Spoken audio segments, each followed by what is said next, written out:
Verset 15. Prenez donc garde de vous conduire avec circonspection. Non comme des insensés, mais comme des sages. Rachetez les temps, car les jours sont mauvais. C'est pourquoi ne soyez pas inconsidérés, mais comprenez quelle est la volonté du Seigneur. Ne vous enivrez pas de vin, c'est de la débauche. Soyez au contraire remplis de l'esprit. Entretenez-vous par des psaumes, par des hymnes, et par des cantiques spirituels, chantant et célébrant de tout votre cœur les louanges du Seigneur. Rendez continuellement grâce pour toutes choses à Dieu le Père, au nom de notre Seigneur Jésus-Christ, vous soumettant les uns aux autres dans la crainte de Dieu. Et dans le livre de... Non, c'est d'abord toujours là-bas où nous étions.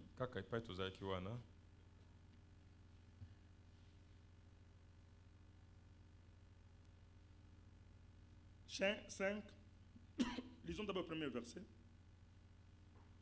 Devenez donc les imitateurs de Dieu, comme les enfants bien-aimés, et marchez dans l'amour, à l'exemple de Christ, qui nous a aimés et qui s'est livré lui-même à Dieu pour nous, comme une offrande et un sacrifice de bonne odeur.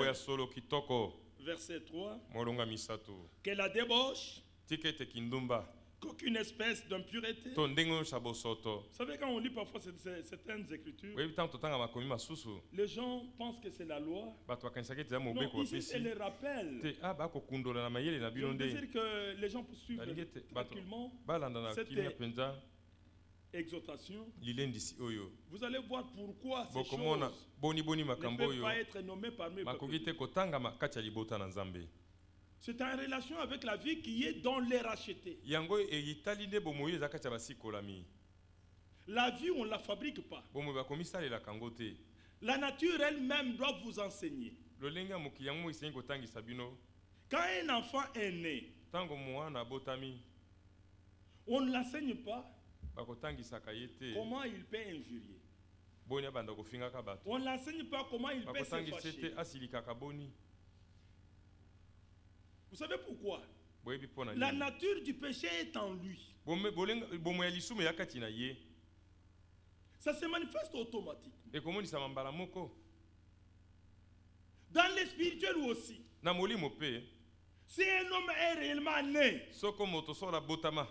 c'est la vie qui est en lui qui sera manifestée.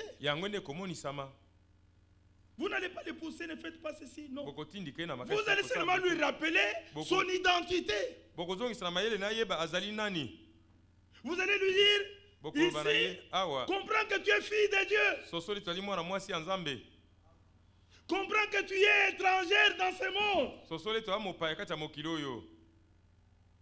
Comprenons que nous sommes des étrangers dans ce monde. Et l'écriture va plus loin dire, nous n'avons pas de cité permanente ici-bas. Pour les croyants, Kinshasa n'est pas une ville permanente. Non. Tout ce que nous voyons en Kinshasa ici, ça nous déplaît. Bien aimé. D'ailleurs, tout ça, ça sera détruit. Tout ce que vous voyez ici, ça sera détruit. Il n'y aura aucune ville sur la terre qui ne va pas passer par les fléaux de Dieu. Un fils de Dieu, on lui rappelle qu'il est étranger. Ne vous conformez pas au siècle présent, mais soyez transformés par le renouvellement de l'intelligence pour que vous discerniez quelle est la volonté de Dieu, ce qui est bien et parfait devant Dieu.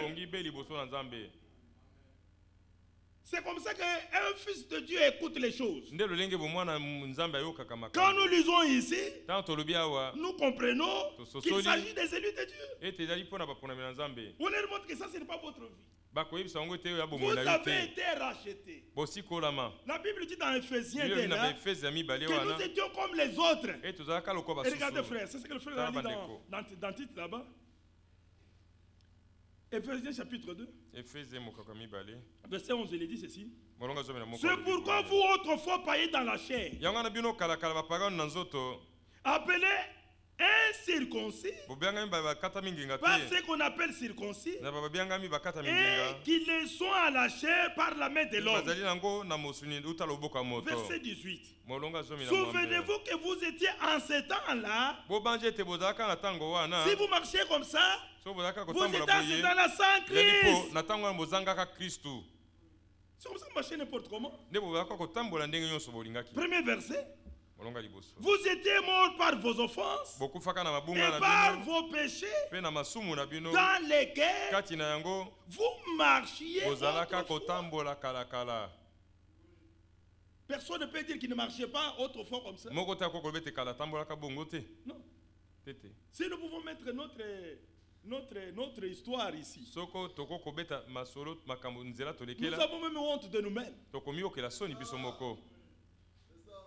Vous savez, il y a des choses que mon temps je comprends. J'ai dit, mais même le parent avait raison. Parce que je ne peux plus le faire. Des choses, même les gens du monde les regardaient comme ça. Mais moi je voyais que c'était bien. Vous avez un pantalon comme ça en bas. Vous avez débalayer toute la poussière là. Aujourd'hui quand on regarde certaines photos, on dit oh Seigneur, aie pitié de moi. Si je serais mort en ce temps. Mais que le Seigneur soit loué, parce qu'il nous a connus avant la fondation du monde. Et nous lui appartenons. Et la vie que nous vivons aujourd'hui, nous avons été prédestinés. Nous ne fabriquons rien. Mais nous sommes destinés à cela. On vous rappelle, frère, vous comme étrangers, et comme voyagez dans ce monde, nous disons Amen. Je suis étranger. Que le monde ne m'influence pas. Jésus regarde ses disciples. Il leur dit, vous êtes dans le monde. La prière a été faite. Père, ils sont dans le monde. Mais ils ne sont pas immondes.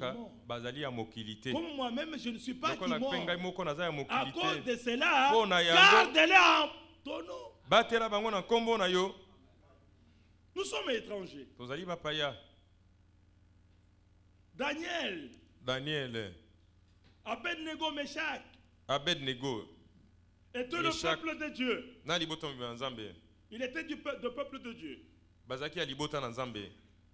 Il savait ce que Dieu leur avait dit. Mais ils ont été amenés en captivité à Babylone. Et quand ils sont arrivés à Babylone, malgré qu'ils étaient à Babylone, ils connaissaient qu'ils étaient du peuple de Dieu. C'est ce qui a fait. Même quand on a élevé la statue de Nebukadnezar, au prix même de leur vie, ils ont dit non. Nous n'obéirons pas à cet ordre. Parce que ça ne cadre pas avec la parole de Dieu. C'est comme l'avons écouté hier. Un ordre qui m'est donné par un homme de ce monde ici, qui ne cadre pas avec la parole de Dieu. Je ne me soumettrai que ce qui est de la parole de Dieu. Si ce n'est pas la parole de Dieu, je ne marche pas. Même si c'est ton mari, il te montre une voie qui n'est pas bonne, qui ne cadre pas avec la parole de Dieu. Vous n'êtes pas obligé de le faire. Vous aurez à lui dire, en tant que fille de Dieu, je te respecte. Vous souvenez d'Ananias et Saphira. À cause de l'incrédulité d'Ananias et Saphira aussi, ils ont tous payé de leur vie. Nous ne marchons que là où il y a la parole de Dieu. Maintenant, regardez.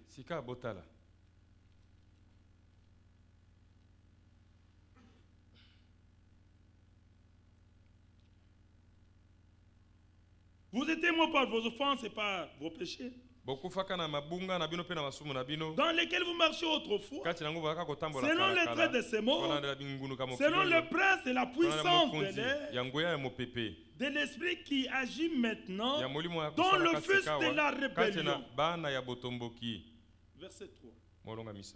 Nous tous aussi, nous étions de leur nombre, et nous vivions autrefois selon le convoitise de notre chair. C'était la chair qui nous commandait, qui nous dirigeait partout. La chair de l'homme ici. C'est ce qui a fait que Adam et Ève ont tombé.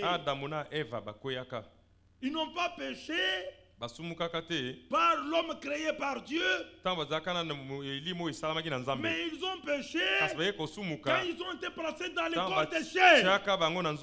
C'est dans la chair qu'ils ont péché. C'est ainsi que quand Dieu est venu, il ne s'est pas adressé à la personne créée. La personne créée, elle est créée spirituelle, mais il s'est adressé à la personne formée par Dieu. Alors il va dire à cette personne, parce que tu as fait cela, tu es tiré de la terre, tu retourneras à la terre. Ça, la rédemption n'a pas enlevé ça. Le corps et la chair, bien-aimés, ne peuvent jamais hériter le royaume de Dieu. Ainsi dit le Seigneur. Il faut que ça retourne à la terre à cause du péché. Mais la Bible dit, nous ne mourrons pas tous. Bien que nous ne mourrons pas tous, est-ce que nous irons avec cette chair? La chair et le sang ne peuvent pas hériter le royaume de Dieu. C'est pour cela qu'il est dit, je vous dis un mystère. Je vous dis un mystère. C'est que tous nous serons changés. Pourquoi? Parce qu'il faut que ces corps corruptibles revêtent l'incorruptibilité. Il faut que ces corps mortels revêtent l'immortalité. Il faut que le corps de péché cède de la place au corps de la gloire. C'est ça la décision de Dieu. C'est ce que nous étions.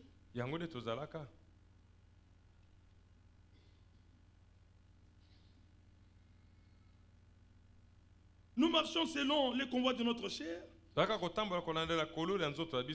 accomplissant les volontés de la chair et de nos pensées. Vous savez, l'église épouse doit être amenée à la perfection. Même nos pensées doivent être purifiées. Il n'y aura rien de faux dans nos pensées. Le frère me dit que le Seigneur lui disait que les pensées des hommes sur la terre crient à moi plus que leurs paroles. Le Seigneur est venu nous purifier même nos pensées. L'homme peut te regarder comme ça, mais dans ses pensées, il a beaucoup d'histoires contre toi. Un mauvais esprit vient loindre là-bas. Parfois de la haine, parfois le dédain, parfois le mépris, au point que ça communique jusqu'au cœur. Et le cœur, il y a de l'amertume. L'homme n'arrive plus à aimer comme il fallait aimer. Mais nous sommes appelés à être purifiés de tout ce qui n'est pas de Dieu. Même nos pensées doivent confier le Seigneur. Il avait été dit, tu aimeras le Seigneur ton Dieu de tout ton cœur, de toute ton âme et de toute ta pensée. Alléluia. Amen. Même nos pensées doivent être pour la gloire de Dieu. Doivent méditer de bonnes choses. Que le Seigneur nous vienne en aide. Oui, bien-aimés, nous avons toujours dit ceci, que l'église épouse qui doit arriver à la maturité n'ira pas avec aucun défaut. Le Seigneur a pris la résolution de la purifier.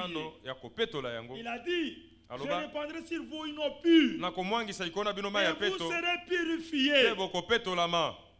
Purifier de toutes les pensées. Moi, je dis d'être sincère avec mon frère. Être sincère avec ma soeur.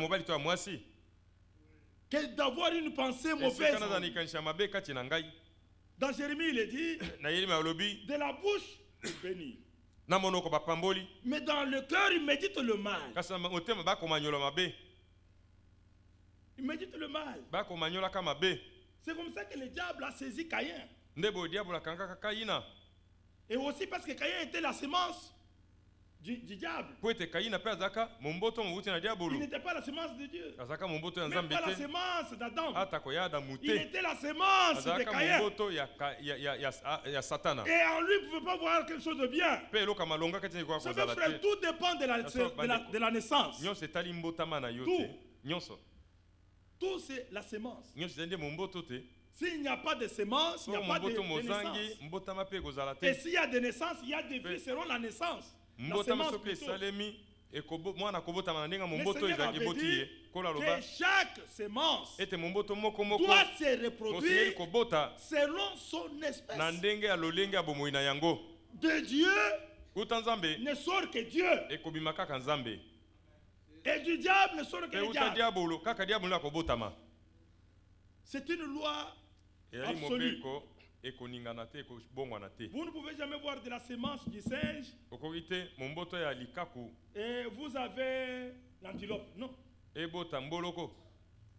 Et si c'est le singe qui est né, vous n'allez pas l'apprendre comment il doit sauter aux arbres.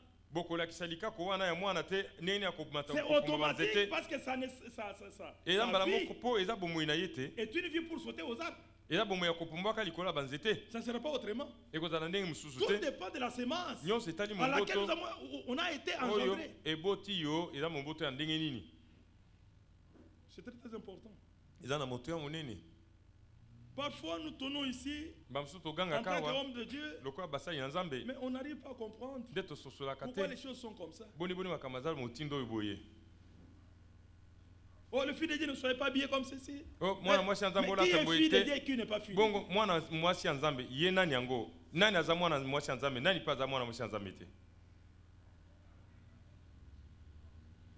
Examinez-vous vous-même. Chacun ne se met par rapport à lui-même.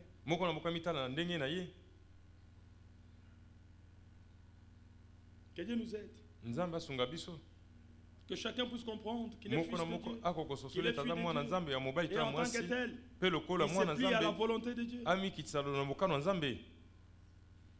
Il faut reconnaître ça. Il y a des choses, parfois on peut être étonné. Même dans le mariage. On s'est marié comme étant chrétien. Mais la vie qui est là-bas, ce n'est plus la vie chrétienne. On a forcé les choses. Non, bien aimé. Que Dieu nous vienne en aide. On ne nous donnera jamais une loi ici. À partir d'aujourd'hui, que les cieux soient comme ça. Si on est fille de Dieu, on obéira à la parole de Dieu. Même si c'est difficile. Je disais à une soeur, elle me dit, les gens, tu vois les problèmes que j'ai avec ma chevelure. Il y a des trous. Comment ça s'appelle?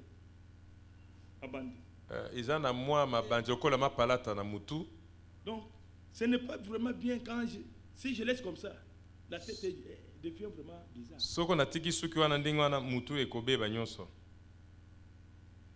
Je lui ai dit, malgré ton état de ta tête là, Dieu est toujours fidèle à sa parole. Ça ne va rien modifier devant Dieu. Dieu n'est pas comme un homme, hein, comme toi ta tête est comme ceci, alors je change. Non. Mais si on est enfant de Dieu, on dira Amen au Seigneur. Et regardez frère, ils étaient là à Babylone. Ils n'ont pas fléchi les genoux. le frère Franck dit, ils étaient à Babylone. Babylone n'était pas à nous. Nous sommes dans le monde, mais le monde est hors de nous. Nous sommes à Kinshasa, mais Kinshasa est hors de nous. Pendant que la démocratie se fait, nous sommes hors de ces choses. Hors de ces choses. Éphésiens 2.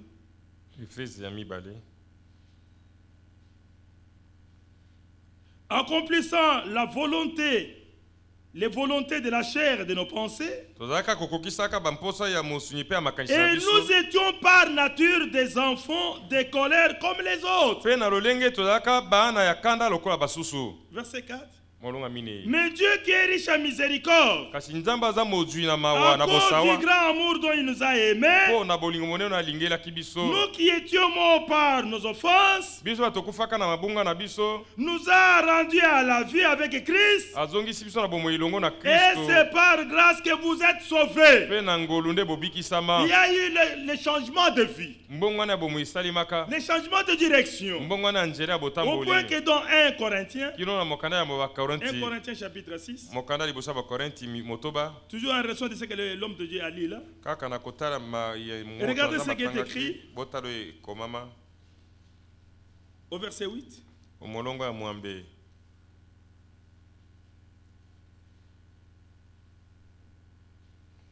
Commençons par le verset 7. C'est déjà certes un défaut chez vous que d'avoir des procès les uns avec les autres. Non, non, ça ne pouvait pas être une vie parmi les enfants de Dieu. Pourquoi ne souffrez-vous pas plutôt quelque injustice? Pourquoi ne vous laissez-vous pas plutôt dépouiller? Verset 8. Mais c'est vous qui commettez l'injustice et qui dépouillez. Et c'est envers de frères que vous agissez de la sorte.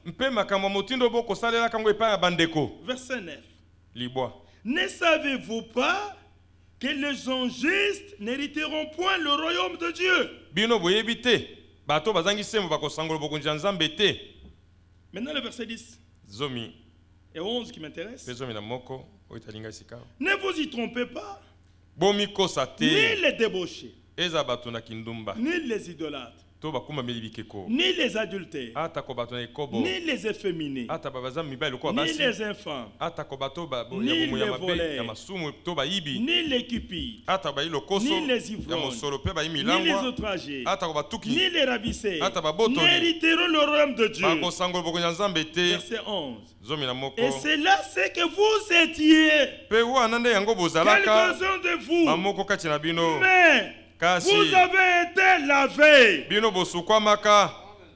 mais vous avez été sanctifiés, et vous avez été justifiés au nom du Seigneur Jésus-Christ et par l'Esprit de notre Dieu. Il y a eu un changement dans notre vie. C'est pour cela Ephésiens 5 là dit ceci au verset 3, que la débauche, qu'aucune espèce d'impureté et que la cupidité ne soit pas même nommée parmi vous, ainsi qu'il convient à des saints, qu'on n'entende ni paroles déshonnêtes, ni propos insensés, ni plaisanteries, choses qui sont contraires à la bienséance, qu'on entende plutôt des actions de grâce. Car, sachez-les bien, aucun impudique, ou impur, ou cupide, c'est-à-dire idolâtre, n'a d'héritage dans le royaume de Christ et de Dieu. Que personne ne vous séduise par de vains discours, car c'est à cause de ces choses que la colère de Dieu vient sur le fils de la rébellion. Verset 7. N'ayez donc aucune part avec eux. Verset 8. Autrefois, vous étiez ténèbres. Et maintenant, vous êtes lumière dans le Seigneur. Et comme vous êtes lumière dans le Seigneur, marchez comme des enfants de lumière. Alors maintenant, on montre au verset 9. Car le fruit de la lumière consiste en toutes sortes de bontés. Alléluia. Toutes sortes de bontés, de justice et de vérité. Et examinez ce qui est agréable au Seigneur. Et ne prenez point part aux œuvres infructueuses des ténèbres, mais plutôt condamnez-les. Alléluia. Amen. Car il est honteux de dire ce qu'ils font en secret. Mais tout ce qui est condamné est manifesté par la lumière. Car tout ce qui est manifeste est lumière. C'est pour cela qu'il est dit, réveille-toi, toi qui dors, réveille-toi d'entre les morts, et Christ t'éclairera. Nous sommes enfants de lumière. Nous sommes enfants de la lumière. Et nous marchons dans la lumière. Et le fruit de la lumière, nous lisons maintenant dans Tite. Là, nous avons lu avec notre frère. Chapitre 3. Ce sont les choses à laquelle nous avons été prédestinés. Tite, chapitre 3. Rappelle-leur d'être soumis aux magistrats et aux autorités, d'obéir, d'être prêt à toute bonne œuvre, de ne médire des personnes, d'être pacifique. Je reprends. D'être pacifique. Les enfants de Dieu, ce sont les enfants de paix. Parce que leur Père, il est le Dieu de paix. Et ils ont reçu la paix de Dieu. Et ils procurent la paix.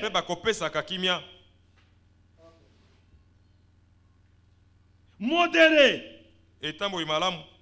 Plein de douceur envers tous les hommes.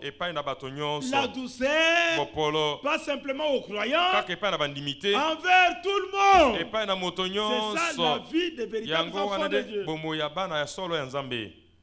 Verset 3. Car nous aussi, nous étions autrefois insensés, désobéissants, égarés, à servir à toute espèce de convoitise et de volupté, vivant dans la méchanceté et dans l'envie, qui détrahit et nous haïssant les uns les autres.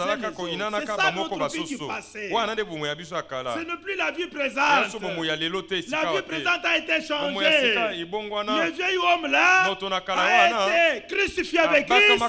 Il a été enseveli dans les eaux de baptême pour vivre par la résurrection de Jésus-Christ à nouveauté de vie. Et aujourd'hui, nous sommes la même plante avec Christ. Alléluia. La vie qui est en Christ, c'est la même vie qui est communiquée aux membres. Nous lui appartenons. Je voulais lire un verset là où il est dit, vous avez été racheté à un grand prix. Alors votre corps et vos pensées appartiennent à Dieu. Même votre esprit. Vous savez, frère, le Seigneur nous a sauvés pour que nous soyons tout entiers en lui. Nous n'avons pas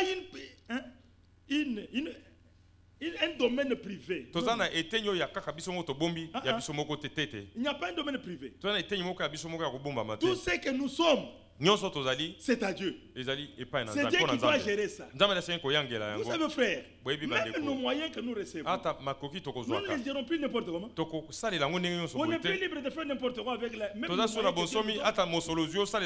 Le Seigneur nous donne le moyen et il nous donne comment que nous devons aussi l'utiliser. Mais c'est ça, non? Le frère Abraham disait, quand quelqu'un reçoit son salaire, la première personne, vous avez Dieu, la part de Dieu. Ça ne vous appartient pas, vous donner à Dieu. À part la part de Dieu, vous devez donner une offrande. Et l'offrande est donnée en estimant la valeur de celui à qui vous donnez cela. C'est ce que nous avons vu avec le frère Moïse ici. Si je suis père, où est l'honneur qui m'est dit? Et Dieu va plus loin. Quand vous venez à moi pour m'offrir, vous amenez de bêtes qui sont bonnes. Vous n'avez pas pris à juste valeur. Qui est Dieu? Qui est celui-là? Et regardez ce qu'il a fait pour toi. Pour te sauver. Pour me sauver. Dieu est devenu homme en Jésus-Christ. La Bible dit la plénitude de la divinité habite corporellement en Christ. La plénitude de la divinité. Dieu, pour nous sauver, est descendu. C'est une très grande valeur. La Bible disait dans Psaume 48, 49, il ne peut pas se racheter l'un l'autre. Ni donner à Dieu le prix de leur rachat. Le prix de leur rachat est cher. Il n'aura jamais lié. Ils ne peuvent jamais se racheter. Comme nous sommes là, personne ne peut racheter. L'ange ne pouvait pas le faire. Même pas les séraphins. Pas Gabriel. Pas Michael. Il était impossible que ces gens-là sauvent l'homme. Sauf l'homme. Bien qu'ils n'ont pas fait de péché. Parce qu'il avait une loi qu'il fallait accomplir. La loi qu'il fallait accomplir, sans effusion de sang, de péché. Mais ils sont des êtres spirituels. Ils ne pouvaient pas donner le prix pour notre rachat. Estimez la valeur de notre rachat, frère. Estimez cette valeur. Qui a été racheté à quel prix? Pour être arraché de la main du diable et appartenir à Dieu et être placé dans sa main. Estimons cette valeur. Il ne pouvait pas sauver. Il fallait que ce soit un proche parent, l'homme. Pour que l'homme lui-même, naturellement, il ne peut pas sauver un autre homme. La Bible dit, comme les enfants participent à la chair et au sang, il y a lui-même participé, afin que par sa mort, il anéantisse celui qui a la puissance de la mort, c'est-à-dire Satan. Il est devenu chair, Emmanuel.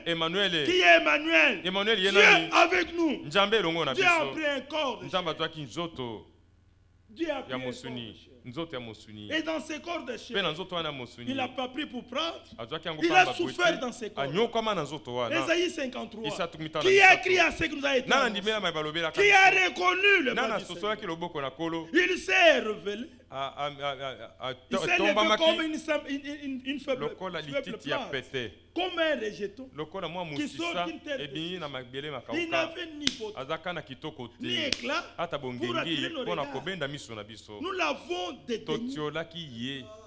Nous l'avons rejeté. Cependant, c'est de nos douleurs qui s'est chargé. Alléluia. Amen. Il a pris tout ça sur lui. Souvenez-vous quand il était à Gethsemane. Il est entré à Gethsemane. Et on lui a présenté la coupe. Il lui priait. Au point que la sueur était comme des gouttes de sang. C'était pénible. Il ne pouvait pas supporter ça en tant qu'homme. Il était 100% homme, mais il était 100% aussi Dieu. En tant qu'homme, il a participé à la douleur Pour quel but? Enfin qu'il puisse aussi être un Dieu miséricordieux et compatissant. Et qu'il vienne en aide à ceux qui sont tentés. Lui-même a goûté à la tentation. À la seule différence, il n'a pas commis de péché. Il était victorieux. Et comme il était victorieux, nous aussi qu'il a connu d'avance, nous serons aussi victorieux. C'est ça la réalité. Il a souffert. Au point que quand on lui a présenté la coupe, il dit la coupe de souffrance. Et il était déjà dit, il fallait qu'il souffre. C'était écrit comme ça dans la loi. Dans les prophètes, il était écrit de lui que Christ devait souffrir. Il devait passer par les souffrances. Il devait mourir pour que la mort n'est que pour un péché. N'est que pour un pécheur. Oui, c'est celui qui a péché qui doit mourir. Mais lui n'a pas péché, pourquoi il doit mourir? Il était une offrande de substitution. Il prenait la place de l'homme coupable. Pilate l'a regardé. Il a dit, je ne vois rien de mal dans cette homme. Quel est le mal qu'il a fait pour lesquels il puisse mériter la mort? Je ne vois rien de mal pour lesquels il puisse mériter la mort. Mais on a dit crucifiez-les. C'était pour moi, c'était pour toi, afin de te racheter, Amen. afin de communiquer la vie. C'est très très important. Et il le regarde, il dit, Père, que cette coupe s'éloigne. Mais toutefois, non pas ce que je fais, mais ce que toi tu fais. Et il dit, c'est pour cela que je suis venu. Il a donné sa vie pour chacun de nous, pour nous racheter. Et quand il a donné sa vie, le sang a coulé. Dans ce sang, il y avait une vue. Selon qu'il est écrit, la vie de chaque être est dans son sang. Et la vie qui était dans les sangs d'Emmanuel, c'était la vie de Dieu lui-même, la vie éternelle. Quand Jésus était seul sur la terre, il n'était pas encore mort. Il était appelé l'unique fils de Dieu. Mais il fallait qu'il meure. Jean chapitre 12, sur l'écran de blé, qui est tombé à terre ne meurt pas, il reste seul. Mais s'il tombe dans la terre et qu'il meurt, il va encore produire d'autres grains qui sont identiques au grain qui a été semé. Voilà ce que la mort de Jésus a fait. C'est pour que la vie qui avait été libérée puisse revenir sur les rachetés du Seigneur. Et la vie que nous avons, ce n'est plus notre vie, mais c'est sa propre vie. Voilà pourquoi Paul dit, j'ai été crucifié avec Christ. Si je vis, ce n'est plus moi qui vis, c'est Christ qui vit en moi. Et Christ en vous, l'espérance de la gloire. Bien mes frères, il faut que la vie de Dieu soit manifestée dans nos vies. C'est ça la réalité. Il a donné sa vie. Il a libéré sa vie. Mais il s'agit de quelle vie? C'est une vie de sainteté. Il y a eu des choses qui ont été accomplies après la mort de Jésus. Dans le livre de Matthieu, je crois 7, on demande à Jésus de faire un miracle. Le Seigneur a dit, cette génération méchante et perverse demande un miracle. Il ne sera pas donné un autre miracle que le miracle du Jonas. De même que Jonas a fait 3 jours dans les le Fils de l'homme aussi le fera. Et le 3e jour, quand il est mort, c'est cette manière-là que la possibilité de la reproduction de ceux qui sont identiques à lui soit accomplie. Parce que chaque semence lui-même était une semence. Pas simplement qu'il était une semence. Dans la semence, il y a les germes. Il était aussi selon Zacharie, les germes de vie. Et il doit germer en son lieu.